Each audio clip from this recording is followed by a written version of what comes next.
Boa noite a todos. O pessoal aí também acho que na ressaca do feriado prolongado, né? E aí hoje o pessoal acaba esticando mais. Eu quero convidar você a abrir a sua Bíblia em Hebreus, capítulo 11, e a gente vai conversar um pouquinho sobre esse texto de Hebreus 11. É um texto conhecido que no meio das igrejas o pessoal chama de galeria da fé. E eu quero pregar isso aqui porque eu acho que eu estou precisando de fé e nunca é demais a gente falar um pouquinho sobre como que a gente deve viver. Então, se tem um jeito que a gente tem que viver, é pela fé. Agora, o que isso é, eu queria compartilhar algumas coisas com vocês importantes sobre fé. E antes da gente ler o texto, eu queria orar. Jesus, que ao ler esse texto, a nossa mente seja tomada, aquietada, e que o nosso coração seja tocado por cada frase, por cada expressão desse texto.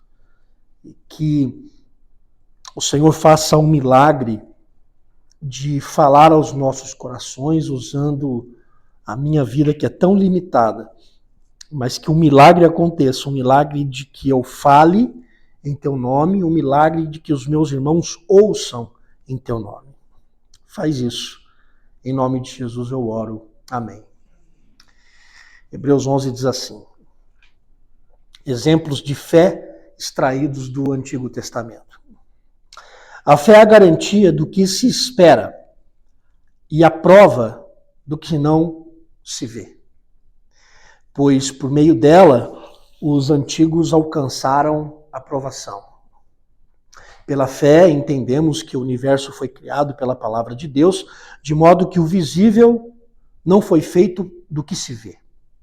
Pela fé, Abel ofereceu a Deus sacrifício superior ao de Caim, por meio do qual foi aprovado como justo, dando Deus testemunho das suas ofertas.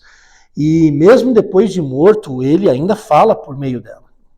Pela fé, o Enoque foi arrebatado para não experimentar a morte, e não foi achado, pois Deus o arrebatara, visto que antes de ser arrebatado, havia sido aprovado por agradar a Deus. Sem fé, é impossível agradar a Deus, pois é necessário que quem se aproxima de Deus creia que ele existe e recompensa os que o buscam.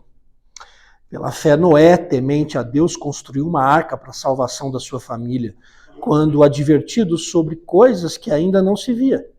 Por meio da fé, condenou o mundo e tornou-se herdeiro da justiça segundo a fé. Pela fé, Abraão obedeceu quando foi chamado, partindo para um lugar que receberia por herança, e partiu sem saber onde ia. Pela fé, peregrinou na terra da promessa, como se fosse terra estrangeira, habitando em tendas com Isaque e Jacó, herdeiros com ele da mesma promessa. Porque ele esperava a cidade que tem fundamentos, da qual Deus é o arquiteto e construtor. Pela fé, até a própria Sara, que era estéril e de idade avançada, recebeu o poder de conceber um filho, pois considerou fiel aquele que lhe havia feito a promessa. Portanto, também de um homem já sem vigor físico, nasceu uma descendência tão numerosa quanto as estrelas do céu, e incontável, como a areia na praia do mar. Todos esses morreram mantendo a fé, sem ter recebido as promessas, mas tendo-as visto e acolhendo-as de longe, declararam ser estrangeiros e peregrinos na terra. Os que dizem tais coisas mostram que estão buscando uma pátria, e se estivessem se lembrando da pátria de onde saíram, teriam oportunidade de voltar. Mas agora almejam uma pátria melhor, isto é, a celestial. Por isso, também Deus não se envergonha deles, nem de ser chamado seu Deus, porque já lhes preparou uma cidade. Pela fé, Abraão, quando provado, ofereceu Isaque para ser sacrificado. Sim, aquele que havia recebido as promessas estava a ponto de oferecer seu único filho, sobre o qual se havia falado: em Isaque será contada a tua descendência. Ele considerou que Deus era poderoso até para ressuscitar dos mortos, e assim também simbolicamente o recuperou. Pela fé, Isaque abençoou Jacó e Esaú no tocante às coisas que ainda aconteceriam. Pela fé, Jacó, quando estava para morrer, abençoou cada um dos filhos de José e adorou, apoiado sob a extremidade do seu bordão.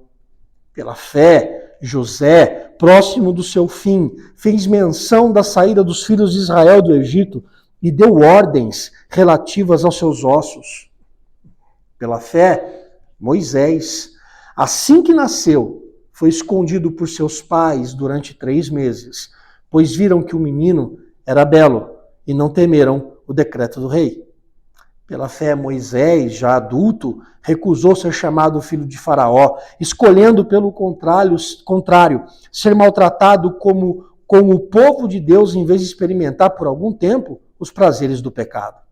Ele considerou a afronta de Cristo como uma riqueza maior do que os tesouros do Egito, pois tinha em vista a recompensa.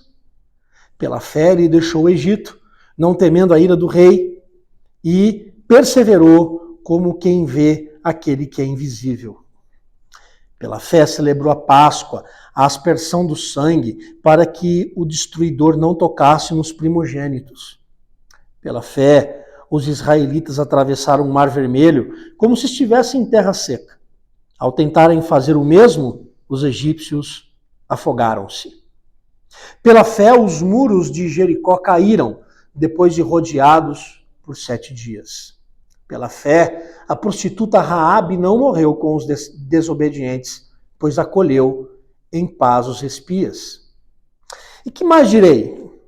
Pois me faltará tempo se eu falar de Gideão, de Baraque, Sansão, Jefté, Davi, de Samuel, dos profetas, estes que por meio da fé venceram reinos, praticaram a justiça, alcançaram promessas, fecharam a boca de leões, apagaram a força do fogo, escaparam ao fio da espada, da fraqueza tiraram força, tornaram-se poderosos na guerra, puseram em fuga exércitos estrangeiros.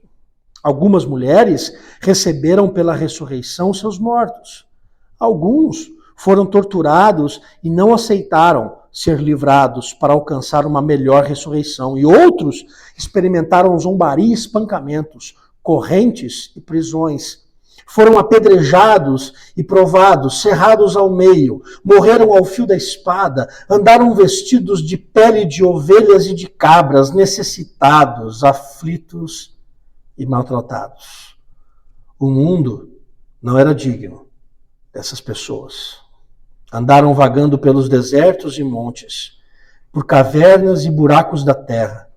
E todos eles, embora recebendo bom testemunho da fé, não obtiveram a promessa, visto que Deus havia providenciado algo melhor a nosso respeito, para que sem nós, eles não fossem aperfeiçoados.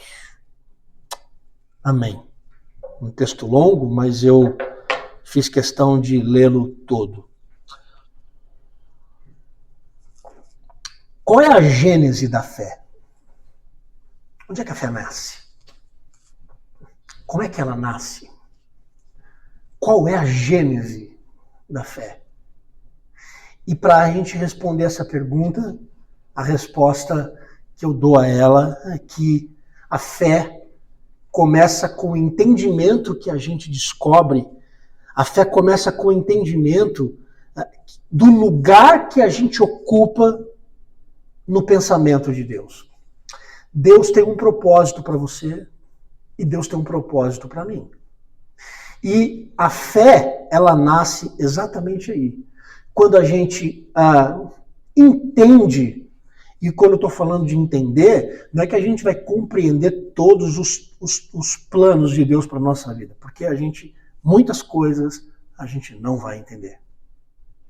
Mas, ainda que a gente não venha a entender muitas coisas na nossa vida, só da gente compreender que a nossa história, que a nossa vida, que a nossa existência, ela ocupa o pensamento de Deus, tudo o que a gente for fazer a partir de então é resultado de fé.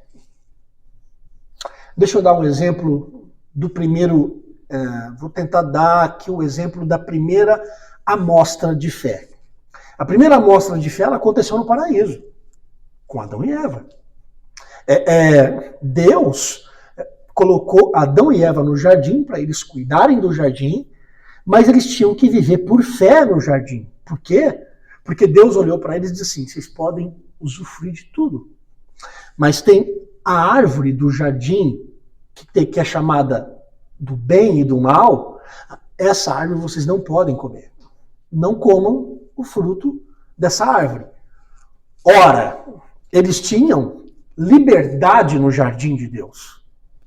Mas para viverem liberdade no jardim de Deus, eles tinham que ter fé para obedecer a palavra de Deus. Não comam da árvore do conhecimento do bem e do mal.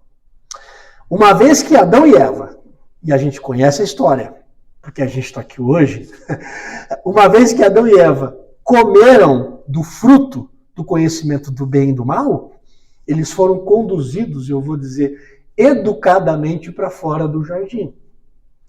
E para viver fora do jardim, o Adão, a Eva, até chegar em mim e até chegar naqueles que ainda nascerão e que chegam a todos nós aqui, óbvio, do Adão até a última pessoa que irá nascer, até quando Jesus voltar, todos nós, fora do jardim, a gente também tem que aprender a viver pela fé.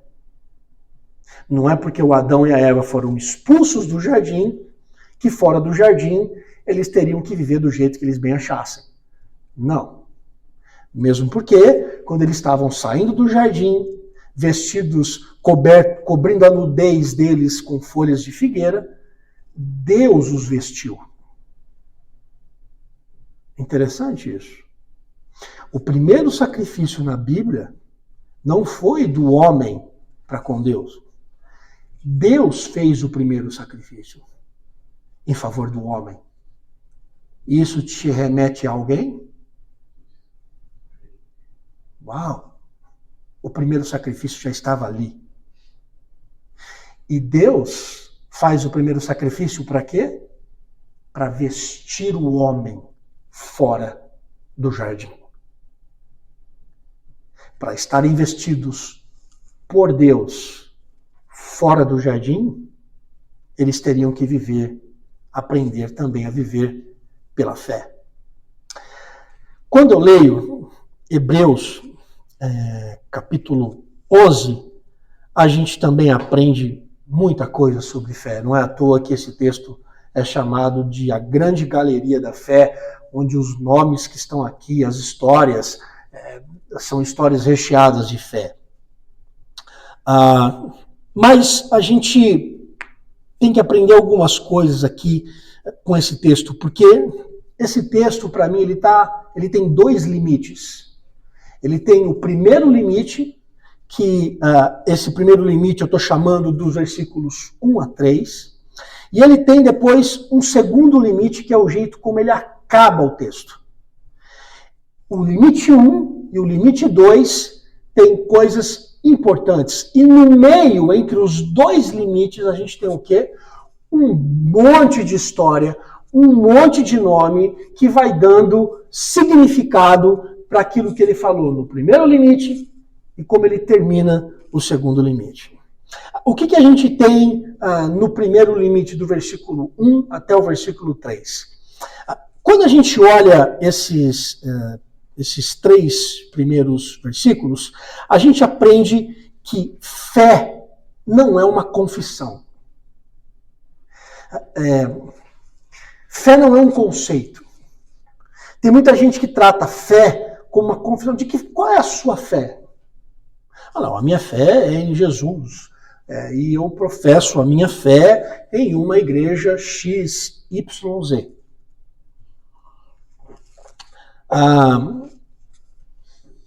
Eu entendo, com base no texto de Hebreus, que fé está além disso. Fé não é apenas uma confissão que a gente faz. Fé não é apenas um conceito teológico que a gente aprende em uma igreja e que a gente repete como um papagaio de igreja durante muito tempo, sem ao menos entender no coração e na alma o que aquilo significa. O que a gente aprende logo de início nos 3 primeiros versículos é que a fé acaba sendo uma certeza absurda no meio de algo que é impossível. Esse, pelo menos, é o caminho que a gente começa a trilhar. Que fé é uma certeza no absurdo.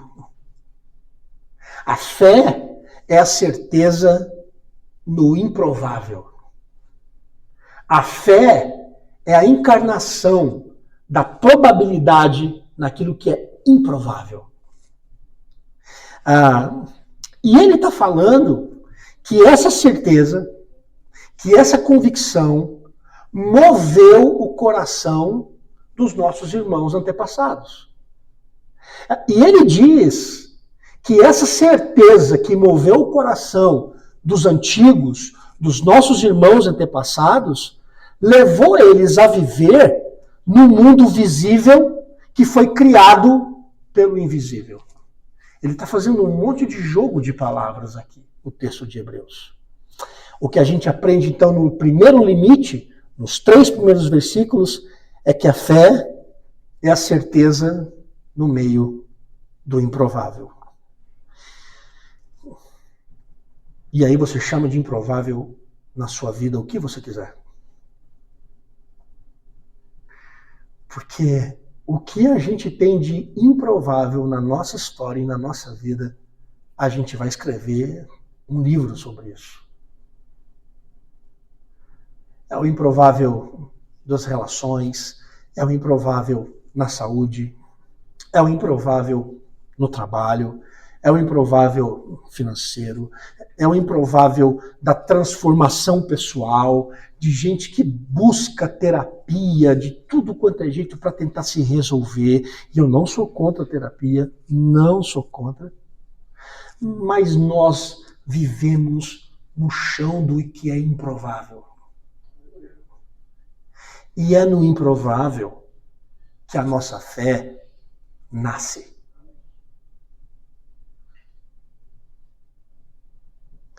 É no que é difícil, é no que não é óbvio, no que está escancarado aos nossos olhos, dizendo, não tem mais jeito.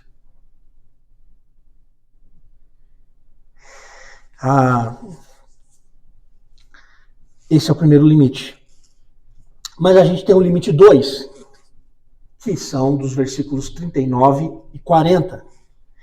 E ele está dizendo nesse limite 2 do texto que os nossos antepassados, que viveram pela fé, ou seja, por essa certeza no que é improvável, diz que eles não obtiveram a promessa. Pô, mas que sacanagem, né? Vamos lá, os caras viveram pela fé e não obtiveram a promessa. Mas o versículo 40 traz uma realidade tão poderosa para nós, porque o versículo 40 diz que sem nós, olha só, a Bíblia está falando da gente, sem nós, eles não seriam aperfeiçoados. Que interessante, porque a gente olha para os personagens bíblicos e a impressão que eu tenho é que a gente coloca eles acima de nós. Porque eles tinham uma fé grande, porque eles fizeram e aconteceram.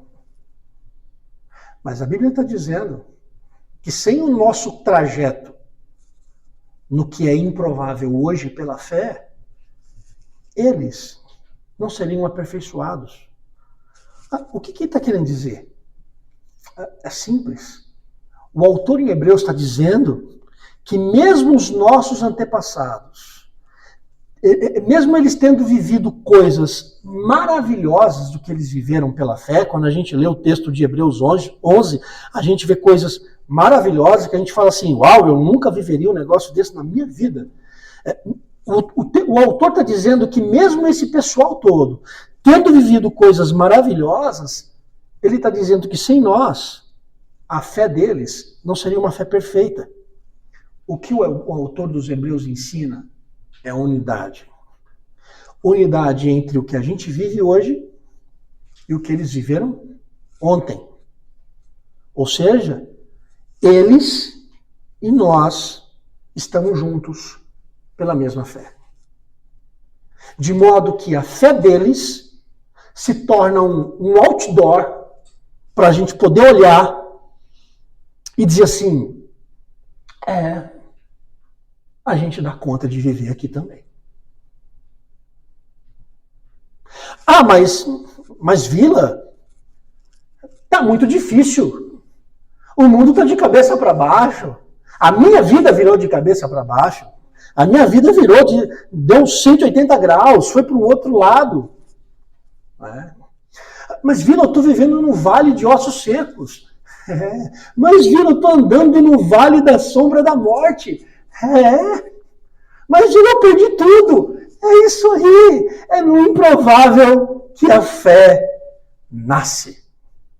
E eu queria muito dizer o contrário, mas é isso que o texto está dizendo. Sabe o que é bonito? É que enquanto os crentes do Antigo Testamento, eles eram movidos por uma fé no Pai, os crentes do Novo Testamento foram invadidos pela fé na presença do Filho. E sabe o que aconteceu com a gente hoje? A gente vive pela fé porque Jesus enviou o Espírito Santo para nos ajudar. Ou seja, nem os nossos irmãos do Antigo Testamento, nem os nossos irmãos do Novo Testamento, e nem os nossos irmãos hoje, a gente não vive pela fé sozinho. A gente não vive pela fé sozinho. A vida daqueles irmãos do passado se completa com a nossa jornada de fé. A gente está muito ligado. É uma única história. É um único povo. A gente está sendo regido pelo mesmo Deus. Isso faz a gente ver o quê? Que quando a gente lê a Bíblia, esse não é um livro que conta uma história para nós. A Bíblia é a nossa história. A Bíblia é a nossa história. Decodificada em outros nomes, em outras pessoas. Mas é a nossa história. Ou você acha que você é diferente de todos eles? Nós somos iguais. Porque estamos ligados não apenas pela humanidade, mas a gente está ligado pela mesma fé.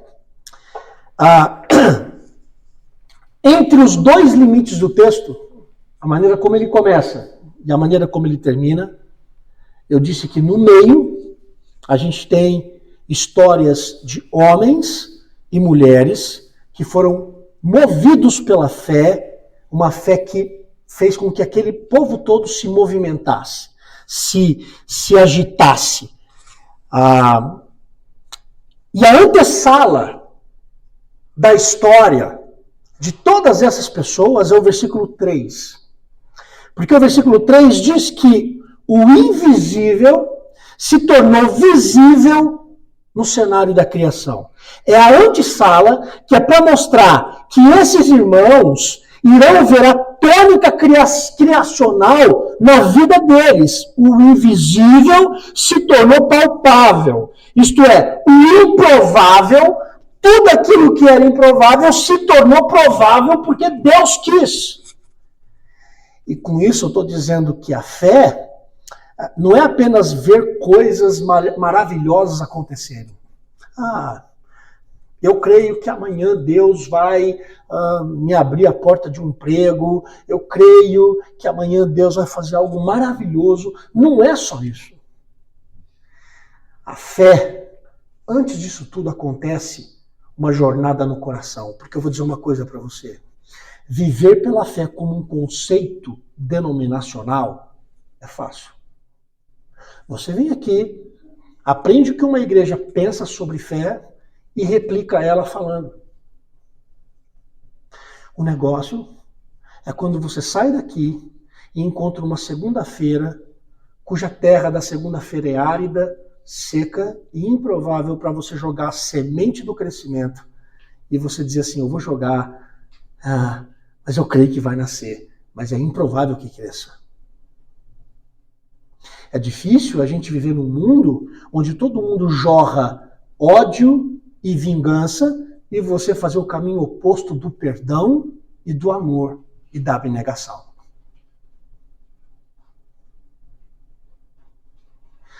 É difícil quando você recebe abandonos e você responde aos abandonos com graça.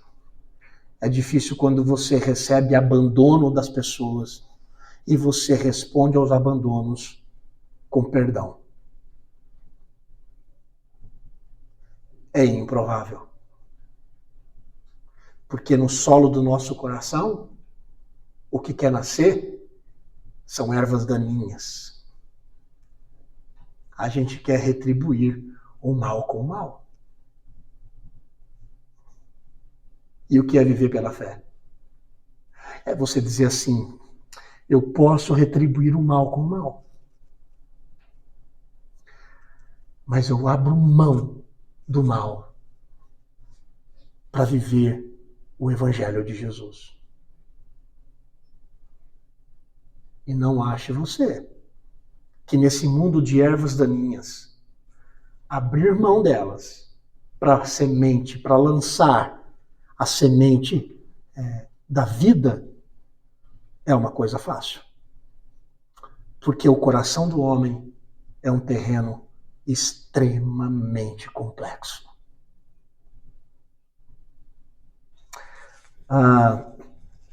Então a fé, ela acontece primeiro no nosso coração.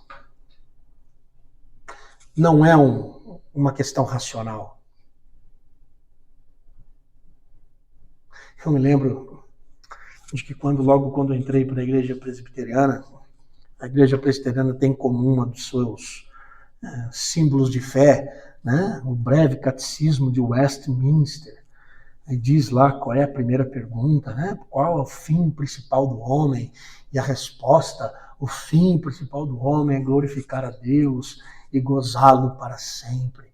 Cara, isso a gente aprende assim de uma prontidão racional, mas a impressão que eu tenho é que a gente sabe demais na ponta da língua e de menos no que isso significa na alma. Porque fé não é reproduzir textos antigos de tradições como se valessem para a sua alma assim sem... Não, fé é você compreender que você vive num mundo de improbabilidades, do amor, da graça e do perdão. E mesmo nesse cenário, você glorifica a Deus quando alguém fere você e você não revida com o mesmo ferimento. É simples.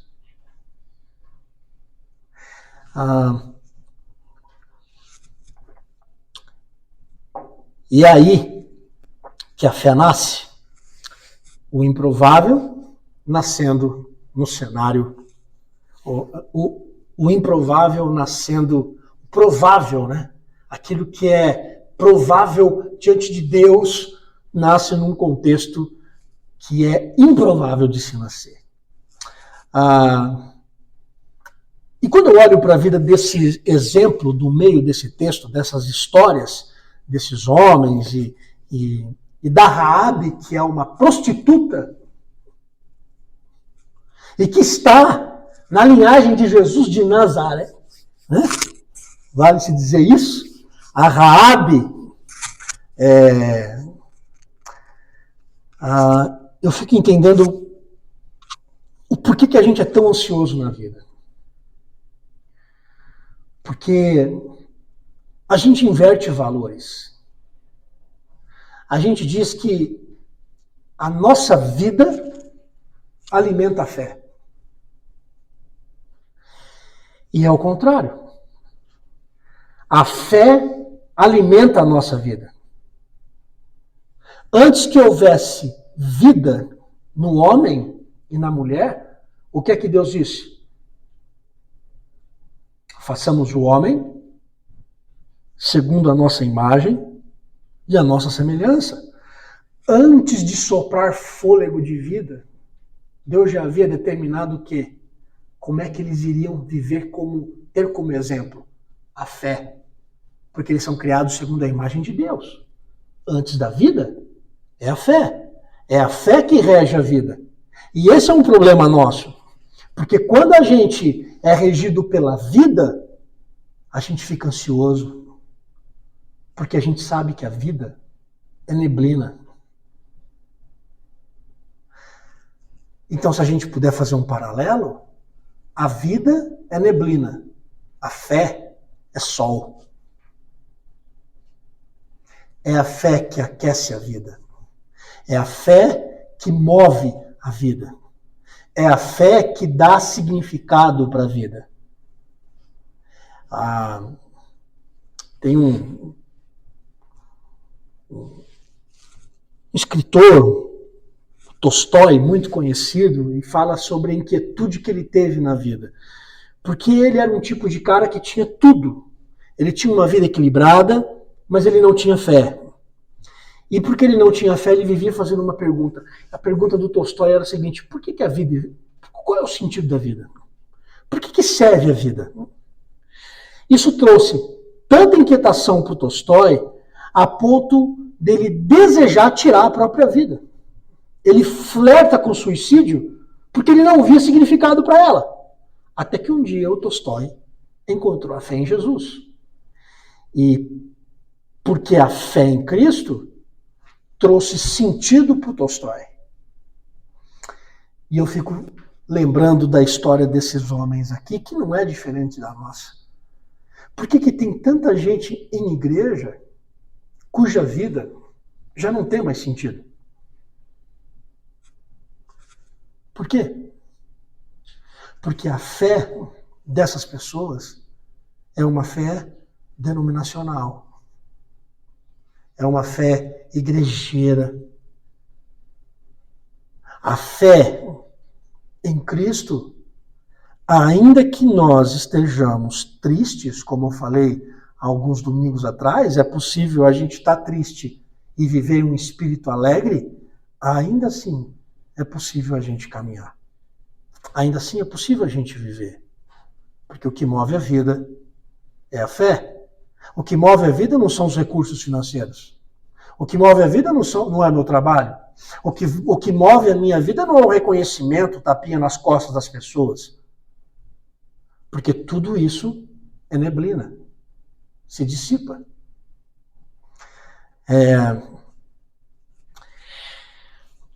Por outro lado, eu olho para essa galeria da fé e eu confesso para você que eu fico com inveja desse povo. Porque eles viveram coisas pela fé, assim, que eu nunca imaginei viver na minha vida. Mas o que eu vejo nesse pessoal aqui é muita vida. Eu vejo gente imersa na vida com experiências fantásticas.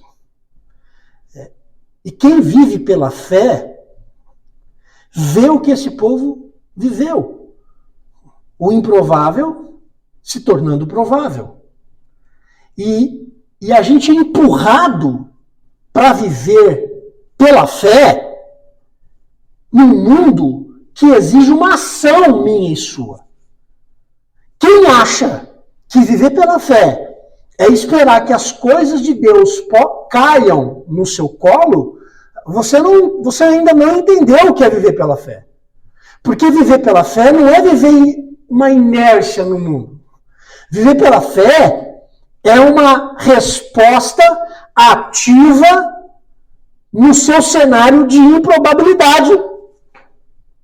Isso é viver pela fé. A fé move montanhas. Você é a maior montanha que precisa ser movida. Não é a montanha lá. Você é a sua maior montanha.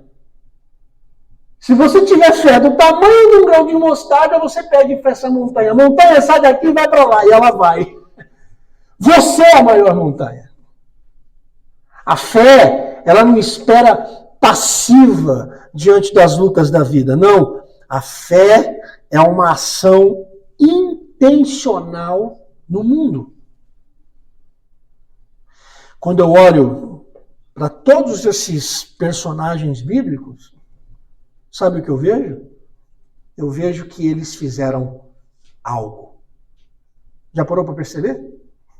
Que todos aqui têm sempre um verbo, e você sabe que o verbo denota uma ação.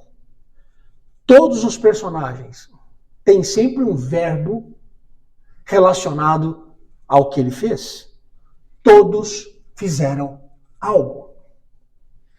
Abel ofereceu. Enoque deu bom testemunho. Noé construiu. Abraão obedeceu. Isaac abençoou. Eu estou pegando os verbos que estavam no texto. Moisés abandonou o Egito. Celebrou a Páscoa e atravessou o mar. Raabe acolheu. Gideão, Baraque, Sansão, Jefté, Davi, Samuel e os profetas, o texto diz que eles subjugaram reinos. A fé faz. Aí eu pergunto, no nosso cenário de improbabilidades, qual é o verbo que rege a minha fé? Qual é o verbo que rege a sua fé? Porque não existe fé sem ação. É isso que o texto está dizendo. Não existe fé que não se movimenta, que não conjuga um verbo e faz algo. Porque nessa terra, se você diz que tem fé, mas não tem verbo, você vai morrer. De fome, depressão, de qualquer outra coisa.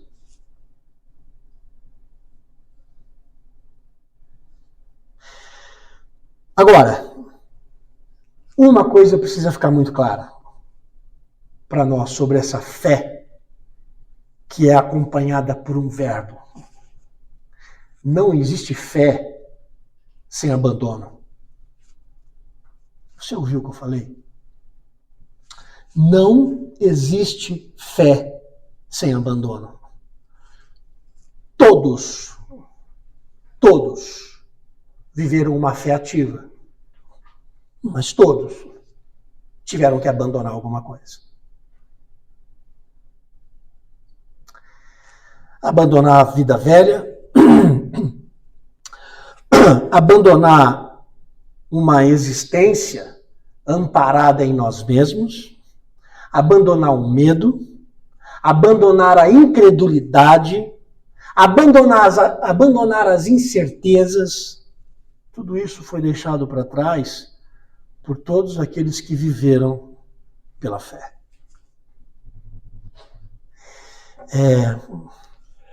Eu quero terminar dizendo para você, olha, é bem provável que você volte para sua casa e as coisas não mudem. É bem provável que você volte para sua vida amanhã e o cenário continue truncado. Mas qual é o verbo que você vai conjugar com a sua fé no seu cenário de improbabilidades.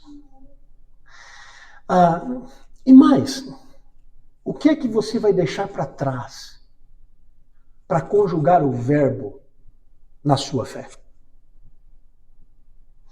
Porque não há como a gente viver uma fé ativa se a gente não deixar para trás a velha vida.